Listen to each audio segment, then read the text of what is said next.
So hey everyone, welcome back to my channel NEET tips and tricks. So आज का video है about how to avoid the OMR bubbling mistakes. I think ये one of the most common और सबसे ज़्यादा painful regrettable जो एक mistake है वो है OMR बबलिंग, क्योंकि हमें वो क्वेश्चन आता रहता है लेकिन हम गलत मार्क करके आते हैं OMR में, एंड वो बहुत पेनफुल होता है क्योंकि अल्टीमेटली हमारा जो स्कोर बनेगा वो OMR शीट से बनेगा। एंड मैंने वो OMR मिस्टेक्स को एकदम अवॉइड करने के लिए मैंने कुछ स्ट्रेटजीज़ यूज़ किए, तो वही मैं बताने वाली हूँ। सो पहले मेरे भी OMR मिस्टेक्स हुआ करते थे, बबलिंग मिस्टेक्स, एंड फिर मैंने कुछ स्ट्रेटजीज़ अपनाई, मैंने चेंज की strategies and then I stick to one,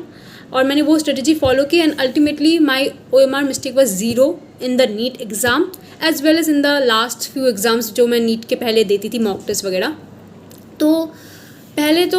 जो दो सेक्शंस हो, मतलब हर जो फिजिक्स हो, केमिस्ट्री हो या बायोलॉजी हो, इसमें दो सेक्शंस अभी हो गए हैं। एक है जिसमें तुम्हें 15 में 10 क्वेश्चन या ऐसा कुछ होता है, चॉइस दो होता है, और दूसरे में तुम्हें ऑल क्वेश्चंस कंपलसरी होता है। तो पहले तो डेफिनेटली ऑल क्वेश्चन जो कंपलसरी है वही जो एक सेक्शन उठाओगे, मैं प्रेफर करती हूँ कि पूरा, अगर तुमने बायोलॉजी उठाया तो पूरा बायोलॉजी एक बार ख़त्म करना मैं प्रेफर करती हूँ। इसके बाद तुम केमिस्ट्री उठाओ या फिजिक्स उठाओ, मैंने पहले केमिस्ट्री उठाया था, फिर बायोलॉजी, फिर फिजिक्स। सो ये तुम्हारी चॉइस है। और पहले डेफिनेटली सेक्शन ए जो कंपलसरी वाला है, आई फील कि वो पहले करना चाहिए, क्योंकि हम चूज़ करने में बहुत टाइम लगाते हैं, तो इट्स बेटर कि जिसमें हमें चूज़ करने का ऑप्शन नहीं है वो पहले स्टार्ट करें। एंड मैं क्या करती थी, मैं साथ साथ OMR फिल करना प्रेफर करती हूँ rather then in the last, because last में अभी मैं जितना देख रही हूँ कि जो NTA जो पेपर बनाता है तो काफ़ी लेंदी होता है, एंड इन द लास्ट जब हम OMR करने जाते हैं तो there is a high probability of doing errors and all, और एक दिमाग में एक टेंशन होता है, हड़बड़ी होती है, तो शायद हम गलत मार्क कर दे, तो ये प्रोबेबिलिटी होती है। तो मैंने क्या किया था कि जब मैंने क्वेश्चन सॉल्व किया, टिक लगाया, तो OMR में मैं बस जो साइड वाला है ना,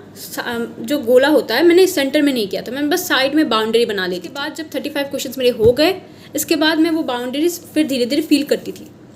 तो माइंड को भी थोड़ा रेस्ट मिल जाता था। और जब क्या होता है, हम 35 क्वेश्चंस के बाद जब हम रिलैक्स करके फील कर रहे होते हैं, तो शायद मैंने एक क्वेश्चन अगर गलत कर दिया हो, शायद उस टाइम पे सही भी हो जाएगा, क्योंकि मैं बाउंड्री बना के रखती हूँ, और मैं एक बार जब बाउंड्री को फील करती हूँ, एक बार हल्का सा क्वेश्चन को भी देख लेती हूँ कि हाँ, मैंने ये क्वेश्चन का ये बाउंड्री बना था, अभी मैं फील करने जा रही हूँ, तो शायद मेरे दिमाग में स्ट्राइक करे कि गलत भी होगा,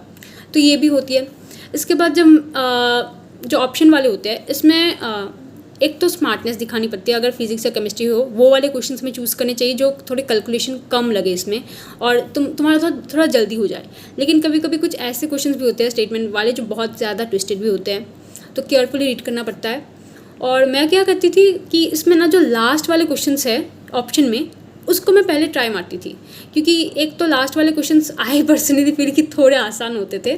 और दूसरी बात यह है, अगर मेरे लास्ट वाले जो 5 क्वेश्चन है अगर इसमें कुछ गलत हो भी गया तो मैं एक्स्ट्रा फील कर दूंगी, क्योंकि अल्टीमेटली क्या है, अगर तुम 15 में से 10 की जगह तुम 11 क्वेश्चन सॉल्व करते हो, तुम्हारे 10 ही काउंट होंगे, पहले वो भी पहले वाले 10, है ना। तो अगर तुम्हें लास्ट में कुछ गलती हो भी गई तो इतना डरने की ज़रूरत नहीं है, लेकिन ऑब्वियसली मैं कोशिश करती कि लास्ट में मैं एकदम 100% सही करूँ, क्योंकि मुझे 10 ही क्वेश्चन करना है, ज़्यादा 11 क्वेश्चन करके टाइम वेस्ट नहीं करना है ऑब्वियसली। और ऐसे ऐसे करके तुम्हें फील, और डेफिनेटली जो ऑप्शन वाले हैं तुम साथ के साथ ही फील करो, और आराम से OMR में तुम्हें काउंटिंग दिख जाएगी, क्योंकि तुम्हें थोड़ा प्रेशर कम होगा। तुम जब देखोगे कि हाँ तुमने OMR भर दिया, एक रिलैक्स फील होता है, मुझे तो पर्सनली यही हुआ, तो ये एक बहुत बड़ी बेनिफिट है। और अभी ऑनलाइन का ज़माना चल रहा है, सो बहुत लोग ऑनलाइन में भी टेस्ट दे रहे होंगे, तो अगर तुम ऑनलाइन में भी टेस्ट देते हो तो मेक श्योर करो कि तुम जो OMR पेपर है घर पे लाया करो और उसमें सॉल्व किया करो, क्योंकि उस OMR भरते भरते भी 10 to 15 मिनट्स लग जाते हैं, तो तुम्हें एक आइडिया रहेगा कि कितना स्पीड होना चाहिए तुम्हें। और जब तुम एग्ज़ाम डे और कभी भी OMR में सॉल्व कर रहे हो तो मेक श्योर कि जो इंक है वो फैले ना, स्वेट वगैरह कुछ ना गिरे OMR शीट में, क्योंकि वही मेन है। तुम जो टिक लगा रहे हो क्वेश्चन पेपर पे वो मेन नहीं है, तुम्हारा OMR मेन है। सो आज के लिए इतना ही। सो आई होप मेरी वीडियो आपको पसंद आई होगी, तो अगर आए तो लाइक, शेयर और सब्सक्राइब ज़रूर कीजिएगा। आज के लिए इतना ही रखती हूँ, बाय बाय।